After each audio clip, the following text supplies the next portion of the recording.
Hello everyone, I am Tacit, and today we're going to be going over the Gems of War Dominion Overall event in which the Dominion is added to the game. So we got quite a few things going on this week, and coming up very soon, of course, we have the start of the Summer of Love event that'll be going on for the next 2 weeks, and pretty much immediately after that, we're going to be getting version 7.0. Like the Tuesday after this event ends in like 2 weeks, we should probably be getting 7.0 that week, so we have that to look forward to. The Summer of Love event brings in a Fairy Fire gem mechanic, as well as a pretty cool set of armor, so we'll be getting around to showing all that once we go to there. But let's start all the way from the top and go over the Dominion Overall event with the new Dominion. So great time to stock up on red, yellow arcanes if you need to get any of those, only 200 glory each effectively. As far as the troop itself, it is unfortunately pretty bad. It deals some damage to an enemy, and if they are a daemon, it'll triple damage. Daemons just aren't really used that much, and even if they are, triple damage is generally not enough in the current state of the game if you're fighting in a PvP-like situation to actually one-shot. It'll do substantial damage with this much, with triple damage, but it will not be enough to kill outright in most situations, unless you just have like substantially higher stats than the enemy. And it also cleanses itself. Unfortunately, no allies or anything, just itself. Has a little bit of score reduction, has a light storm, but there's other things that do all this better. There's better damage sources that counter daemons better. There's better cleansers that could do it to your whole team while still pressuring damage. There's better things that start with light storm, and there are much better tanks. So overall, it's just not really going to get used for anything. Even with its 20% extra stats that it has this week, it's not going to be enough to justify ever using it, which is unfortunate, which just goes towards upgrading the kingdom. The kingdom does technically reach 27 stars, however, given that you need to upgrade it to 18, it is pretty much stuck at level 26, as is pretty much nearly every kingdom in the game, since the lack of deeds to upgrade it any further. And ideally, you just want to be focusing on getting ones to level 20 rather than getting them all to 18. You pretty much just want to get them all to 15, then eventually to 16, and then one at a time to 20. Anyways, next, let's go over the event key drop table. It is decent this week. So as far as event keys are concerned, of course, given that it is a Whitehelm event week, it is purely associated to that of Whitehelm. So if we go all the way down to Whitehelm here, we could end up seeing it. So go to Whitehelm, go to base rarity, and click show all, but I believe we have everything. So the things that are not in drop table are the 5 faction troops, as there are 5 here because we did end up getting a new one through the deep delve variant that I had not too long ago. And that is actually it. Just the 5 faction troops are the only ones not in drop table. As far as higher rarity stuff is concerned, there's a few pretty good pickups. One of the more noteworthy ones is if you picked up double Tesla the other month or a couple months ago, you definitely want to make sure you get Holy Saint Astra if you don't already have a copy of it. It gives a 50% mana start to all humans, which generally isn't that particularly good, but there are a few that it works pretty good with, particularly Angry Mob, but more particularly Tesla. Tesla does count as a human, and giving it 50% mana start is a huge buff to its overall mana rate. So worth considering even just for that. Aside from that, the Mythics are, well, 2 of the 3 are pretty decent. Guard's Avatar, you probably see me using it quite a bit on Tuesday events whenever we have factions, because anytime you have access to yellow or brown, you can run this basically as a alternative Rowain and just go for a quick kill off of Guard's Avatar. This week even more so with 20%. It's just a nice utility trip to have. It's definitely not a must-have. It's one of the Mythics you get kind of like in the middle of the game after you already have like a few dozen of them. But it's definitely something you eventually want to pick up, and you can in event keys this week if you get lucky enough. If you do end up failing on the Guard's Avatar, there's another good one, Archdiva. A lot more situational, but it's really good with skull spam Mythics. It basically gives any one thing you want full mana, but also gives them a bunch of stats, everything except for magic. So that's really good on things that skull spam, as it gives them the durability to survive while also giving them a huge attack buff. It's particularly good on things like Lord or Slaughter, and Rathaman, and pretty much anything that has a skull spam ability while also having like a secondary effect that's really good, like Impervious, or in the case of Lord or Slaughter, 100% true damage whenever it takes skulls. So any of those kind of troops can benefit very heavily from Archdiva. It's very situational, but in those situations, it can be pretty good. And Libra kind of just exists and does nothing. It's one of the worst mythics in the game, so hopefully you don't get that one if you try for it. And that's pretty much the event key drop table. Definitely not a must-have week, but, you know, Mercy pickup, Holy Saint Astra pickup, and maybe trying for Guard's Avatar or the Archdiva, more so Guard's Avatar. Though, of course, there are 3 mythics, so you could end up missing and getting the wrong one. But overall, it's not the worst week, not the best week to throw down event keys. It's more so if you just really want one of the utility options that currently exists within the event key drop table this week. So, as far as guild-related events, we do have a pretty standard ward event going on, just extra magic, base rarity, just do it based on rarity order, and you'll be good to go. As far as damage sources, we do have a few. Angry Mob's going to be your main mana accumulator on pretty much every single team. Guard's Avatar or Gargoyle going to be a pretty good damage source, particularly Guard's Avatar. If you have Guard's Avatar, build entirely around Guard's Avatar. It'll make this event pretty easy. You do have Holy Saint Astra if you want to like 50% mana start to humans in any kind of situation. You have Mercy for the Empower. If you need some really low rarity stuff, Paladin and High Paladin are going to be your main damage sources. If you don't have any of the higher rarity stuff like Guard's Avatar or, well, I guess Gargoyle is pretty easy to get if you want to build entirely around Gargoyles. It's just earlier on in the game, you might not have the attack stat to be able to use it, which is why I didn't show a team with it. Whereas it's a little bit easier to end up doing it down the armor route. Because even with less armor, they still hit pretty hard.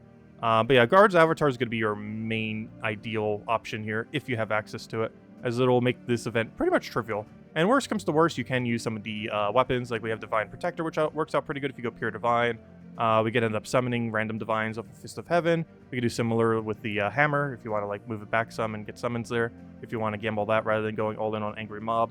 And yeah, we have a couple different angles to go for it, so it shouldn't be too bad, but it will definitely be a lot harder if you don't have a Guard's Avatar this week, as it is pretty much the only really good damage source that we have in this entire place, other than just slow chip damage over time. And if you lose your armor, that's kind of detrimental. Though in all fairness, Guard's Avatar is in the same boat. If it loses all of its armor, you're in a kind of unfortunate situation, but you can go down the Gargoyle route if you don't want to deal with armor. Just you do need a solid amount of attack for this to work, but it gets enough mana back. And you could just throw a bunch of shards at Hall of Guardians and get this pretty easily. Also, we have an event for it tomorrow, so you can also just pretty much get yourself a few guaranteed copies then if you just want to wait till then. If you happen to have like no copies of Gargoyle right now, you can literally just get a few, throw down like 3 of them with like a hero weapon, and you're pretty much good to go. Yeah, you can also go down that route. But that's pretty much the game plan. Just do rarity order. You have extra spell damage, so you definitely want to go all in on spells. Not like that place even has that many skull options. As far as the summer event, so we went over this briefly. But, of course, we do have the summer event going on. With it, we have the new Forenza. As far as Forenza is concerned, she ends up dealing damage to all enemies, boosted by Fairy Fire Gems. Fairy Fire Gems being a new gem type. And then summons a Summer Knight. Summer Knight's actually not that bad of a summon. Generally speaking, anything that can summon something that is good in first slot, because that's generally the first place that dies, tends to be decent. And this is actually a pretty good first slot summon. It will end up blocking on red if you have any other red on your team. However, it doesn't have any mana conflict with itself, which is nice. And you end up getting a bunch of barrier on this. You have board control, you have durability gain, you have attack gain. It's honestly a pretty good summon for its mana combination and everything. It doesn't assist with like the full AoE damage, unfortunately, but it's really good at tanking. And actually pretty good synergy for once on a summon. Because a lot of things that have summons don't necessarily have good synergy into themselves, but this one actually does for once. And the biggest gimmick it has, create 1 Fairy Fire Gem when its turn begins. So you can easily just end up wiping this with any of your mana accumulation options and just slowly keep getting Fairy Fire over time. I personally feel like Queen Titania is going to be used a bit more than this. I still feel like Queen Titania gets more overall value. This is a lot tankier version in a sense because of its summon compared to Queen Titania. But Queen Titania from a speed standpoint is still going to be way better than Forenza, even with the +5 to all stats that she'll get from the Sunflower Pet. But it is still worth considering. You could get Fairy Fired yourself off of this, but you also be able to pretty consistently end up Fairy Firing the opposing team. So it's an okay gimmick. I still feel like it's not as good of a Fairy Fire as some things we already have that exist, like the Mythics that place double effect, and Queen Titania that's basically it but higher damage output. But it could definitely find its way into like Guild War or something similar. If you need like an alternative to some of the mythics that are out there. I just don't really foresee it getting used too much, but I don't know, we'll have to wait and see. I don't actually have it yet. Probably won't until like Wednesday or Thursday.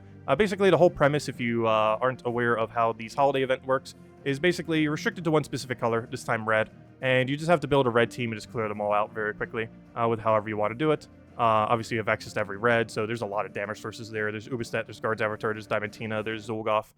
There's pretty much an endless amount of Skull Spammers. There's a lot of things you could be using for this current event setup. And basically, you just want to go quick kill them with whatever you have. Generally, you can run AoE the entire time, so anything that's AoE based tends to have a little bit higher priority here, unless you go like super deep. But basically, all you have to do is just do 6 battles per day. This will cost you 50 gems. Basically, every single time, every single day, you can... I already bought it here. But every single day, it will give you an offer for 50 gems. And then you just end up taking that offer for 50. And that one's the 100 one. But you do need to do 100 on one day. But as long as you do 50 on every other day... So basically, you have to do 50 and 100 on one day. And then 50 on every other day. And that will give you all rewards. For a total of 6 battles every single day with one day that you'll have to do 9. So that's pretty cheap. It doesn't cost that many gems. It's under 1,000.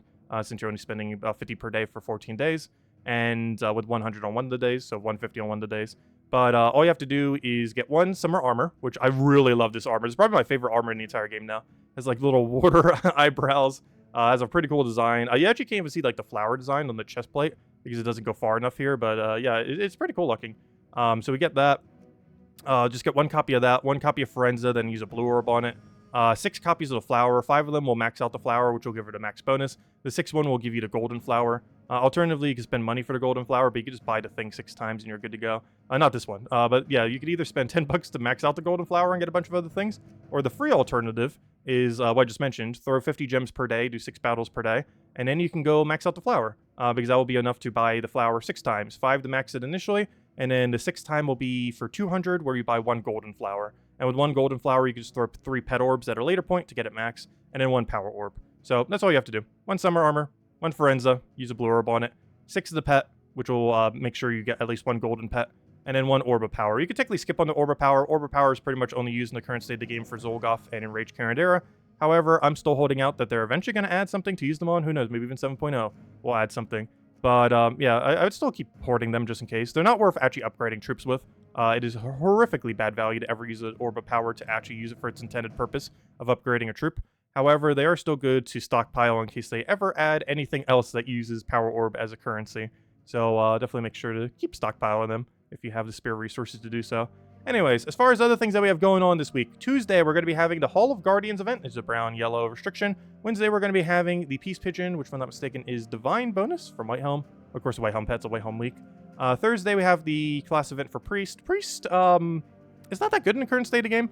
It's sometimes used if you're using a Divine Protector team, which used to be really meta back in the day until Divines got nerfed into the ground, but it could still kind of be used occasionally.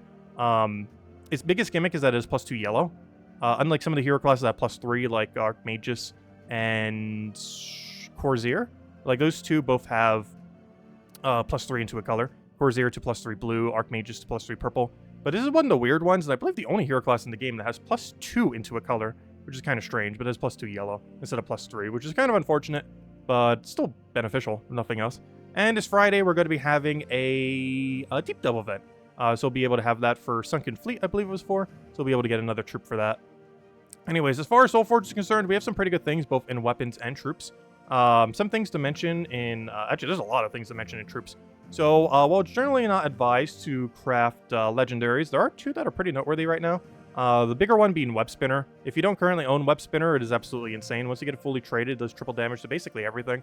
One thing that they ended up changing several years ago, out of nowhere, seemingly, is they ended up giving Web Spinner web... well, they already had this, but they basically made his final ability, which used to only do triple damage to poison, also do triple damage to web. This is interesting because it does web on skull, and it does web on skull in a way where it does web on skull first because it goes in the hierarchy from top to bottom. So it is placing web and then checking for triple damage, meaning that as long as something doesn't have immune to web, it'll deal triple damage to everything in the entire game. And if you curse them, then yeah, you'll be able to do it to literally everything, except those ones that have that invulnerable trait thing, which are so few that do, like Enraged Carandera and such, or Leona's Tower. But aside from those very rare exceptions, if you just curse and then have this, it'll triple damage everything in the game, essentially, or near everything. So that's pretty strong, obviously. Really high skull damage output. Even has a semi-loopable ability if you need some chip damage to kind of lower them down, or just to feed green mana, because sometimes it actually yields you green mana, where you'll fill up your entire green mana and then fill green into something else. You need a decent board setup for it, but it can do so. And if nothing else, you can just use it for a little bit of chip damage. And if they somehow have immune to web, but not poison, you can also poison them. Though generally, a lot of things have immune to both, and very few things have immune to only one. The other thing is Dragon Soul. Dragon Soul is just good for passive souls super early on in the game. This one's probably less advised to do these days, but still pretty good soul farmer to this day. It's just its damage output has fallen off so much since it was first released several years ago.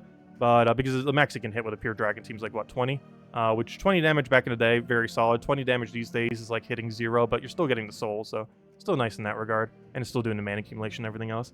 But as far as actual mythics worth getting, there are also 2. Wild King, probably the most noteworthy one. He's definitely the strongest thing available in Soulforge this week. That is on rotation. We actually used this for Guild War last week when we were messing around with some of the teams. But it enrages all allies and gives them a bunch of attack, and then creates a mix of skulls and yellow. He has an absurd amount of damage output. He's a little bit riskier to use than Wild Queen.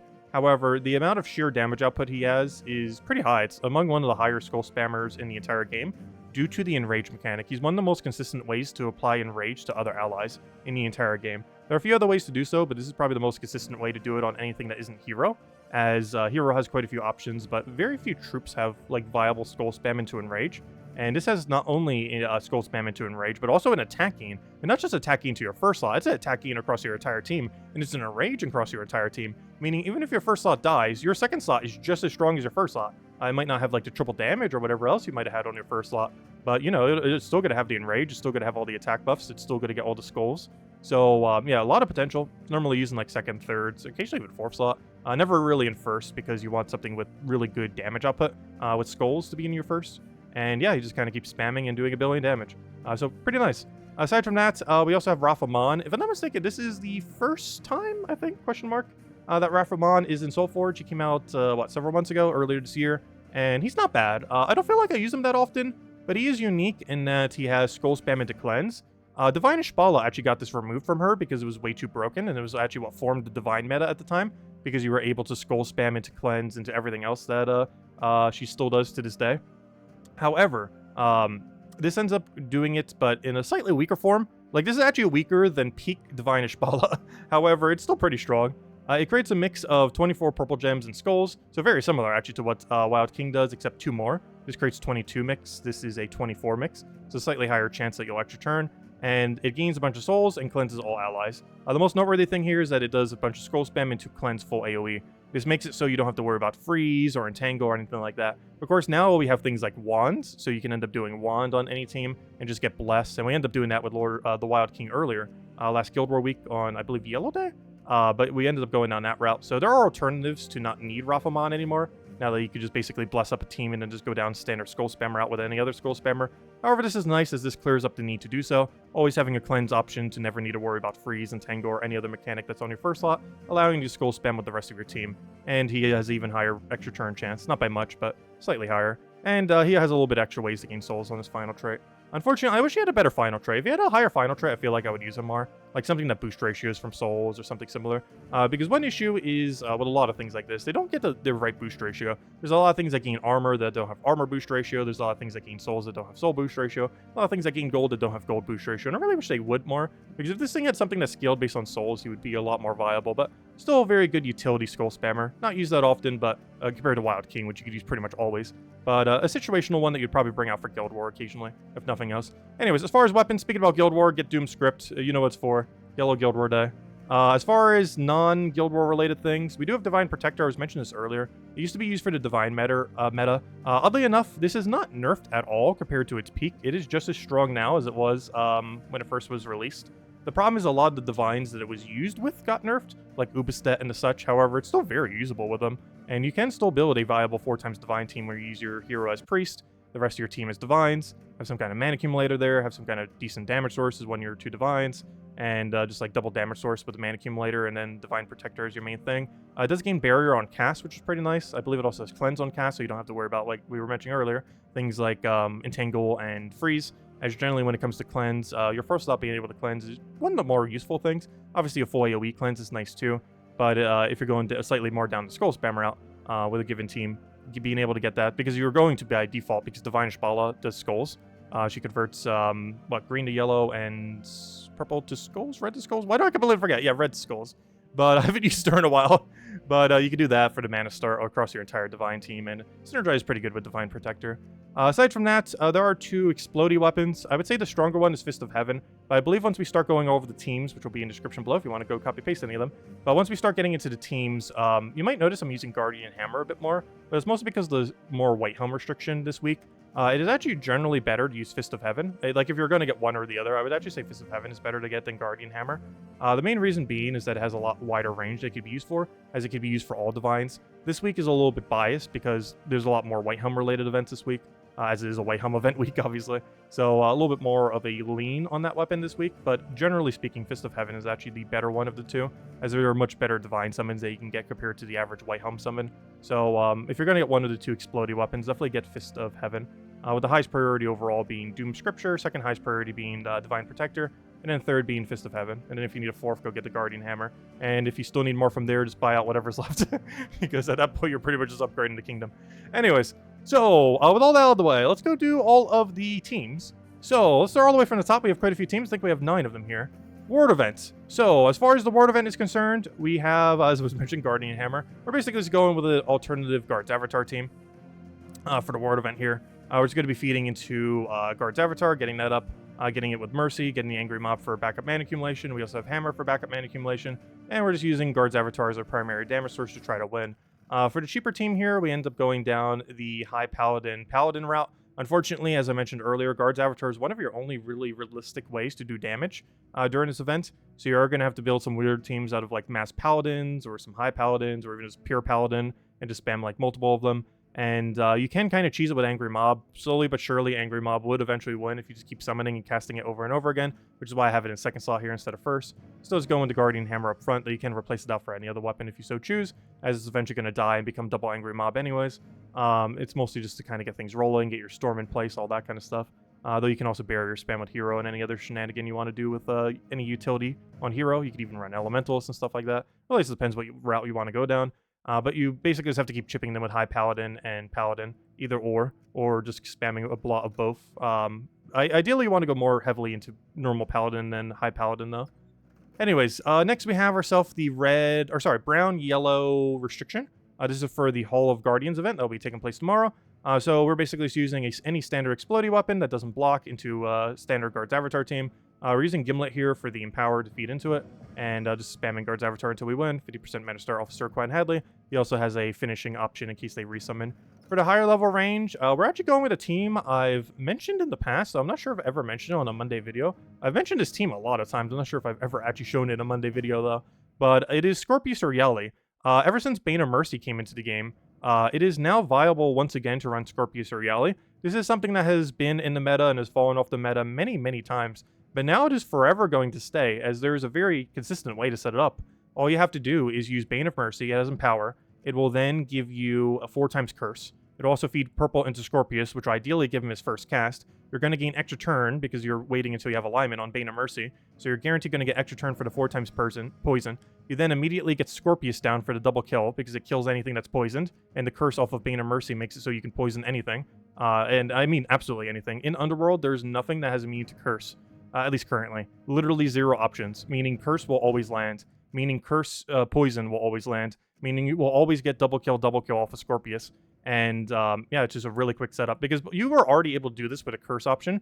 There just was never a curse option quick enough to do so until Bane of Mercy. So you just turn one it ideally off of alignment, that feeds them all as purple, you cast Scorpius, you then get Angry Mob rolling, cast it again, and get Scorpius up again, you double kill, that's the match, you rinse and repeat until they're all down. The only big issue with this team is it has a little bit of a liability of dying, unlike Iron Gut, that gains a bunch of durability. The only thing this has for survivability is Impervious.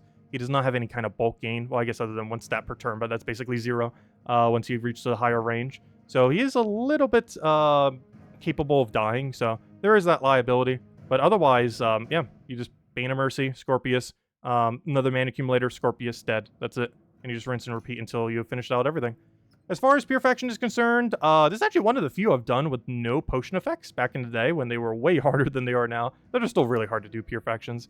But the main gimmick of this is you want to kill their Gargoyle before they kill your Gargoyle. So you're going to have like a Silent Sentinel in your first slot and a Silent Sentinel in the enemy's first slot. You basically want to get that silenced and just go all in on, because it silences whenever they take a skull. So you actually actively want them taking skulls initially, because your main goal is 1 attack buff on your first slot before it takes any armor damage, ideally.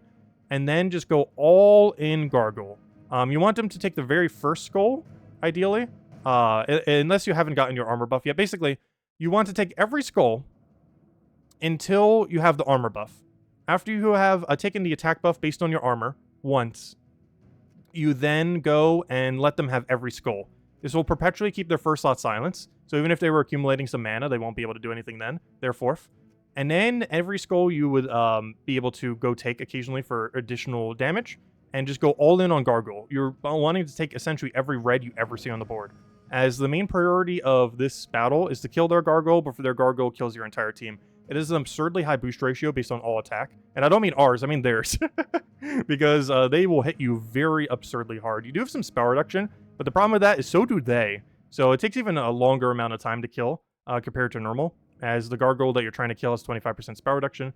So you just basically have to keep spamming Gargoyle until it dies. And honestly, once the Gargoyle and the opposing team dies, you won. That's all you have to do. Once it goes down, the battle is essentially over unless you just get really unlucky with them getting skulls. But that's pretty much the whole priority, is just using the entire team in any way you can to kill their gargoyle before it finishes your entire team. And it's harder than it sounds, as their gargoyle hits very hard. A little bit less so in the current state of the game, because there's a lot of ways to kind of bypass it with higher stats and such. Because we have way higher stats compared to when Hall of Guardians first came out, like what, version 3.0, we're almost at 7.0 now. So it was definitely a lot harder back then, but it's still decently difficult. And even with higher stats, it still hits pretty hard. So got to get rid of it quickly. Next we have the Priest class event. This is on... Oh wait, did I not replace this team? Oh no! Wait, we didn't replace this team. Well, let's go make it. So, what do we need for the Priest class event? I always forget the one, don't I? No. I'm generally pretty good about not forgetting one, but there's always one that slips through the cracks. Well, we'll build it right now. So, of course, if you ever want to know what you need to build for one of these, all you have to do is click the class info of the related event. So, it's a Priest event. So, we can check here. We have to use a Whitehelm that is also Divine. So, we have to use Divines from Whitehelm. Well, there's an easy way to search for those. So, if we go over to Troops, all we have to do is click on the Whitehelm tab, and then click on the Divine tab, and then whatever shows up is what we're allowed to use for the event. So we click over here, and it applies to any Thursday event. And there we go. So anything that we see here, we can end up using. You know what I want to do. You know what I always want to put in there. But honestly, there's another easy way too. We can actually do triple Paladin. Well, one thing I always like to look for is links. Any kind of mana links tend to work pretty good. And as you can see here, Paladin's the only mana link we have, which is why I immediately went for it.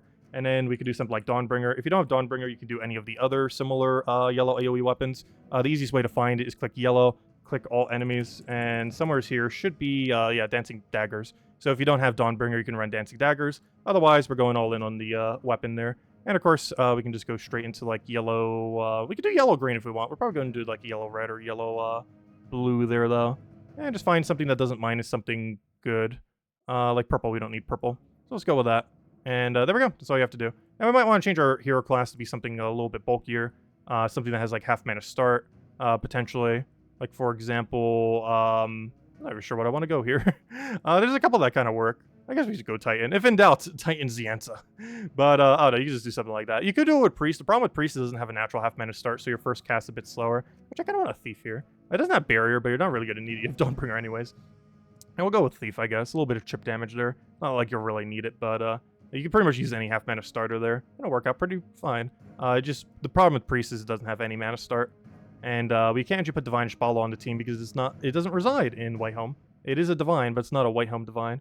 Anyways, so that's the class event team. Trials, as far as Trials are concerned, they actually made it worse. So this is the first time ever where Trials has been made harder rather than easier. I'm not sure why they did this, but since they've been reworking the trial battles, this is the first time it's become more difficult. So originally it was going to be like a Moloch and 3 Archon statues. They not only made the enemy team harder, but they made your team weaker. So yeah, that's not ideal. But there's a couple different ways you can run this order-wise, but the main order that we're going to be going with is Topaz Giant up front. His 50% score reduction, so hopefully it'll keep you alive. You can create some yellow giant gems that hopefully you'll be able to utilize and not just feed them straight mana, as that'd be really bad. And he also gets to convert purple to yellow, which doesn't really deny anything on the opposing team, but it does potentially feed up all your yellow mana, which could be good. High Paladin you're using as a secondary tank. He does end up losing his damage output as he loses armor. For this reason, you could technically bring this up, but I intend to use it a little bit more as a tank this time around, while not blocking our Paladin, as I actually don't want to block the Paladin any more than we already are, if we can help it. Paladin's going to be your main damage source. He has more concentrated damage than the High Paladin, and you also get to fully target, because if I'm not mistaken, this only hits the 2 strongest enemies.